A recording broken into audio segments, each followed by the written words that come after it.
wabarakatuh. Nama saya Rekaman Ramadan dari kelas 11 agama yang menjelaskan tentang muradif dan mustarak. Pengertian muradif secara bahasa adalah persamaan kata atau sinonim. Secara istilah ialah beberapa lafal yang menunjukkan suatu arti. Misal lafalnya banyak, sedangkan arti dalam peribahasa Indonesia disebut dengan sinonim. Yang kedua, pengertian mustarak. Secara bahasa mustarak adalah umum, bersama-sama, kolektif, dan kerjasama. Secara istilah adalah satu kata yang memiliki arti lebih dari satu, atau satu lafal yang menunjukkan dua makna atau lebih, seperti kata qoro'a yang berarti suci dan haid, atau lafal lamastumu dalam firman Allah au lamastumun nisa yang mempunyai arti menyentuh dan jima. Kaidah muradif dan mustarak mempertukarkan dua muradif satu sama lain itu diperbolehkan jika dibenarkan oleh syarak. Namun kaidah ini tidak berlaku bagi Al-Quran karena tidak boleh diubah. Misal takbir dalam sholat, bagi mazhab Malikiyah takbir sholat tidak boleh dilakukan kecuali dengan lafal Allahu Akbar. Imam Syafi'i membalikkan dengan lafal Allahu Akbar.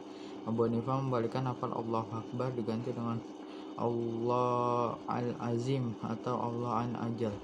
Kaidah mustarak menetapkan salah satu makna dari suatu lafal mustarak tidak dibatasi. Beberapa makna mustarak tersebut boleh dipergunakan. Contohnya kata sujud dalam Quran surat Al-Hajj yang bisa berarti meletakkan kepala di tanah dan bisa pula berarti kepatuhan. Jumhur ulama berpendapat bahwa pemakaian lafal mustarak untuk dua atau beberapa makna hukumnya boleh dengan alasan firman Allah sebab terjadinya lafal mustarak terjadinya perbedaan kabilah-kabilah Arab dalam menggunakan suatu kata untuk menunjukkan terhadap satu makna. Seperti perbedaan dalam pemakaian kata yada dalam satu kabilah, kata ini digunakan menunjukkan arti hasta secara sempurna. Kulluhu zaro, satu kabilah untuk menunjukkan tangan dan telapak tangan.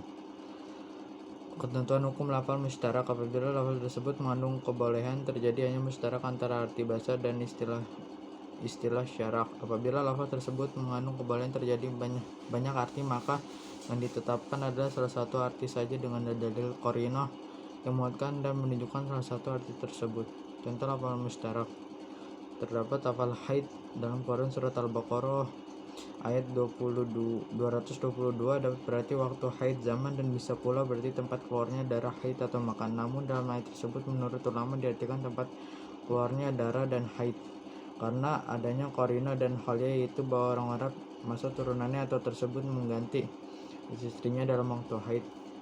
Lafal quru dalam surat Al-Baqarah 228 dan lafal talak dalam Al-Quran surat Al-Baqarah 229 dan lafal sholat dalam Al-Baqarah ayat 43. Adalah pengertian mutlak dan muqayyad. Mutlak menurut bahasa berarti total seluruhnya dan tidak terikat. Menurut istilah ulama ushul fikih, mutlak adalah suatu lafal tertentu yang tidak terikat oleh batasan lafal yang mengurangi keumumannya. Muqayyad menurut bahasa berarti terikat, sedangkan menurut istilah adalah lafal yang menunjukkan suatu hakikat dengan suatu pembatas. Contoh lafal raqabah. Lafal raqabah dalam ayat ini adalah muqayyad sebab dibatasi oleh lafal mukminatin, raqabah mukminatin. Bentuk-bentuk mutlak dan muqayyad. Lafal mutlak dan muqayyad dapat dibagi dalam 5 bentuk. Yang penting, suatu lafal mutlak pada suatu nas. Lafal mutlak dalam muqayyad berlaku sama pada hukum dan sebabnya. Lafal mutlak dan muqayyad yang berlaku pada nas itu berbeda. Mutlak muqayyad berbeda dalam hukumnya.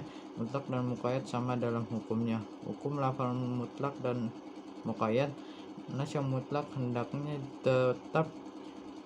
tetap dipegang sesuai dengan sifat mutlak selama tidak ada dalil yang membatasinya.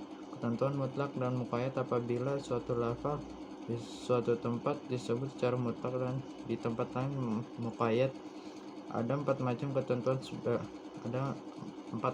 Yang pertama, jika keduanya sama hukumnya dan sebabnya, yang mutlak harus diikutkan pada yang muqayyad. Jika sebabnya berbeda tapi hukumnya sama, mutlak tidak boleh diikutin oleh muqayyad.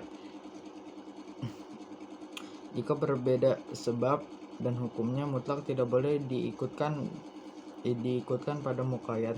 Jika sama sebab tapi berbeda hukumnya, maka mutlak tidak diikutkan pada muqayyad. Kurang lebihnya saya mohon maaf. Assalamualaikum warahmatullahi wabarakatuh.